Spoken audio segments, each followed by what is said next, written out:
Proverbs 30 to Ecclesiastes 4. Dear Heavenly Father, I thank you for the opportunity to just dive into your word. I pray that your word, that we remember it, that we absorb it, that we are able to carry it with us no matter where we go, whether we hold the Bible in our hands or not. I thank you for the opportunity to have a relationship with you. I pray that all of our relationships with you deepen, and thank you for just being the God that you are. In Jesus' mighty name, amen. The message of Agur, son of Jakeh, an oracle. I am weary, O God. I am weary and worn out, O God. I am too ignorant to be human, and I lack common sense. I have not mastered human wisdom, nor do I know the Holy One. Who but God goes up to the heaven and comes back down? Who holds the wind in his fist? Who wraps up the oceans in his cloak? Who has created the whole wide world? What is his name and his son's name? Tell me if you know. Every word of God proves true. He defends all who come to him for protection. Do not add to his words, or he may rebuke you, and you will be found a liar. O God, I beg two favors from you before I die. First, help me never to tell a lie. Second, give me neither poverty nor riches. Give me just enough to satisfy my needs. For if I grow rich, I may deny you and say, who is the Lord? And if I am too poor, I may steal and thus insult God's holy name. Never slander a person to his employer. If you do, the person will curse you, and you will pay for it. Some people curse their father and do not thank their mother. They feel pure, but they are filthy and unwashed. They are proud beyond description and disdainful. They devour the poor with teeth as sharp as swords or knives. They destroy the needy from the face of the earth. The leech has two suckers that cry out, more, more. There are three other things, no, four, that are never satisfied: the grave, the barren womb, the thirsty desert, the blazing fire. The eye that mocks a father and despises a mother will be plucked out by ravens of the valley and eaten by vultures. There are three things that amaze me. No, four things I do not understand. How an eagle glides through the sky. How a snake slithers on a rock. How a ship navigates the ocean. How a man loves a woman. Equally amazing is how an adulterous woman can satisfy her sexual appetite, shrug her shoulders, and then say, what's wrong with that? There are three things that make the earth tremble. No, four. It cannot endure: a slave who becomes a king, an overbearing fool who prospers, a bitter woman who finally gets a husband, a servant girl who supplants her mistress. There are four things on earth that are small but unusually wise. Ants, they aren't strong, but they store up food for the winter. Rock badgers, they aren't powerful, but they make their homes among the rocky cliffs. Locusts, they have no king, but they march like an army in ranks. Lizards, they are easy to catch, but they are found even in kings' palaces. There are three stately monarchs on the earth. No, four. The lion, king of animals, who won't turn aside for anything. The shuddering rooster, the male goat, a king as he leads his army. If you have been a fool by being proud or plotting evil, don't brag about it. Cover your mouth with your hand in shame. As the beating of cream yields butter, and a blow to the nose causes bleeding, so anger causes quarrels. These are the saying of King Lemuel, an oracle, that his mother taught him. O my son, O son of my womb, O son of my promises, do not spend your strength on women, on those who ruin kings. And it is not for kings, O Lemuel, to guzzle wine. Rulers should not crave liquor, for if they drink, they may forget their duties and be unable to give justice to those who are oppressed. Liquor is for the dying, the wine for those in deep depression. Let them drink to forget their poverty and remember their troubles no more. Speak up for those who cannot speak for themselves. Ensure justice for those who are perishing. Yes, speak up for the poor and helpless and see that they get justice. Who can find a virtuous and capable wife? She is worth more than precious rubies. Her husband can trust her, and she will greatly enrich his life. She will not hinder him, but help him all her life. She finds wool and flax and busily spins it. She is like a merchant ship. She brings her food from afar. She gets up before dawn to prepare breakfast for her household and plan the day's work for her servant's girl. She goes out to inspect a field and buys it. With her earnings, she plants a vineyard. She is energetic and strong, a hard worker. She watches for bargains. Her light burns late into the night. Her hands are busy spinning thread, her fingers twisting fiber. She has no fear of winter for her household because all of them have warm clothes. She quilts her own bedspreads. She dresses like royalty in gowns of finest cloth.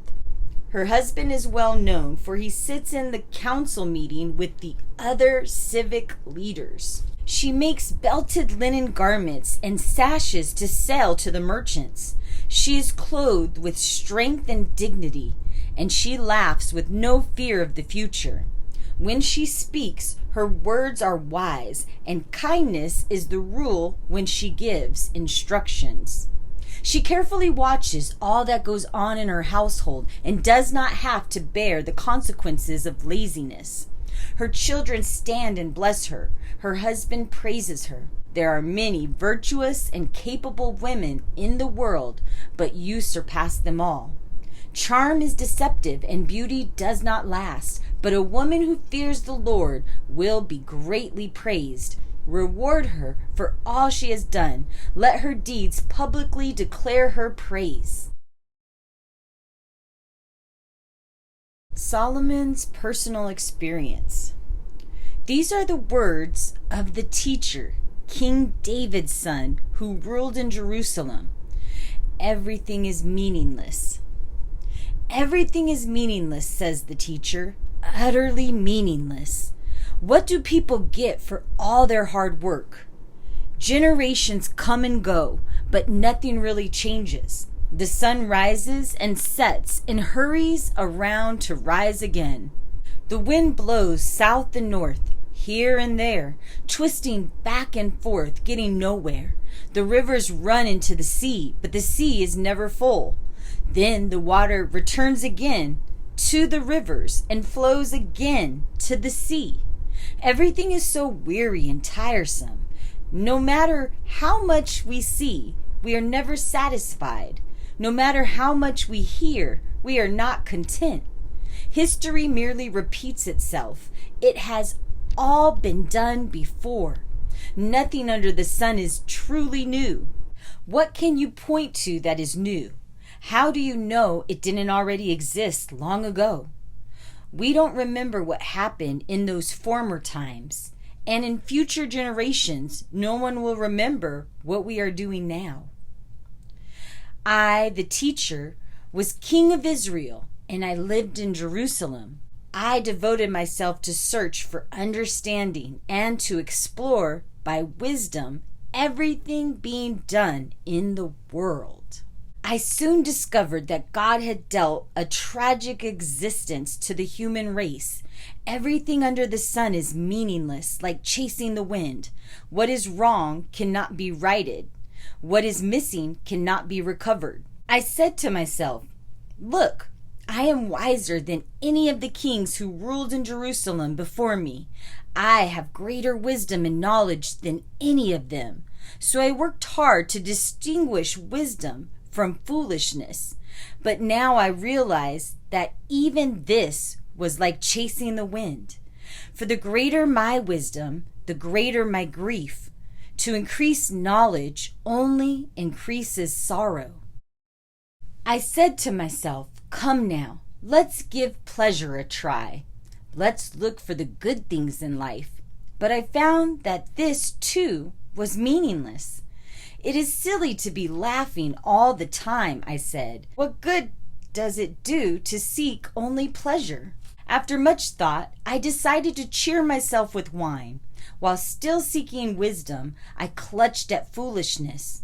In this way, I hope to experience the only happiness most people find during their brief life in this world.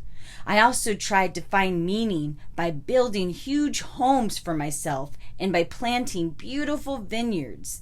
I made gardens and parks, filling them with all kinds of fruit trees. I built reservoirs to collect the water to irrigate my many flourishing groves.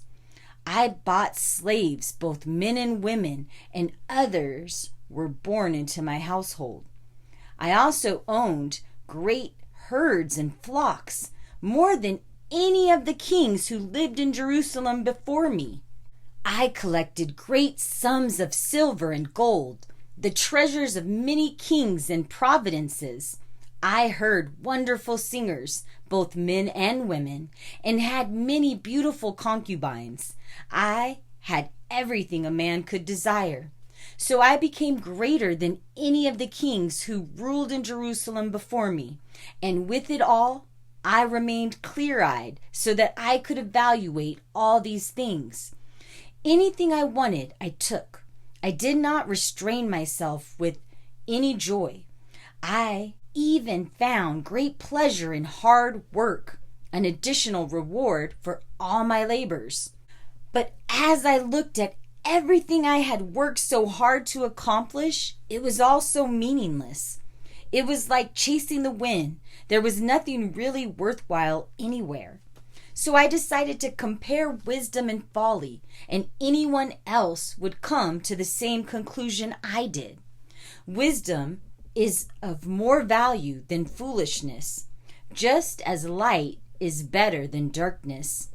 For the wise person sees while the fool is blind.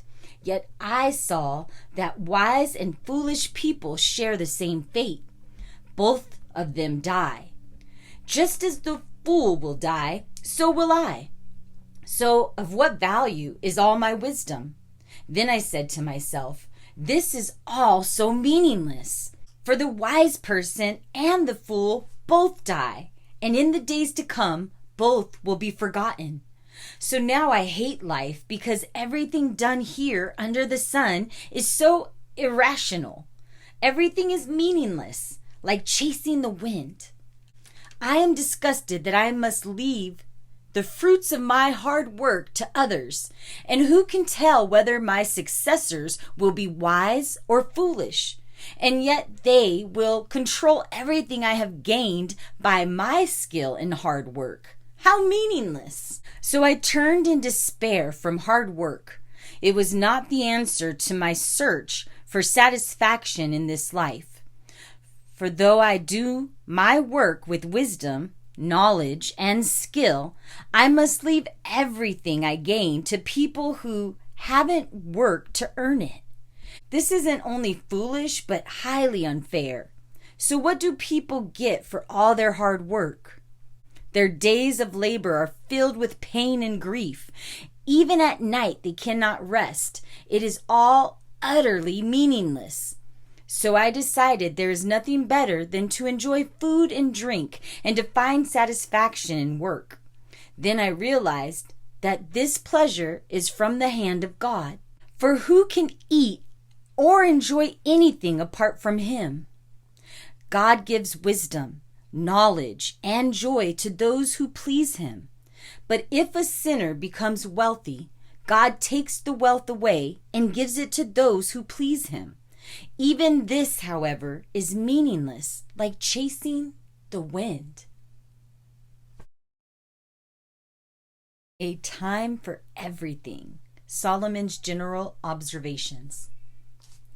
There is a time for everything, a season for every activity under heaven, a time to be born and a time to die, a time to plant and a time to harvest, a time to kill and a time to heal, a time to tear down and a time to rebuild, a time to cry and a time to laugh, a time to grieve and a time to dance, a time to scatter stones and a time to gather stones, a time to embrace and a time to turn away, a time to search and a time to lose, a time to keep and a time to throw away, a time to tear and a time to mend, a time to be quiet and a time to speak up, a time to love and a time to hate, a time for war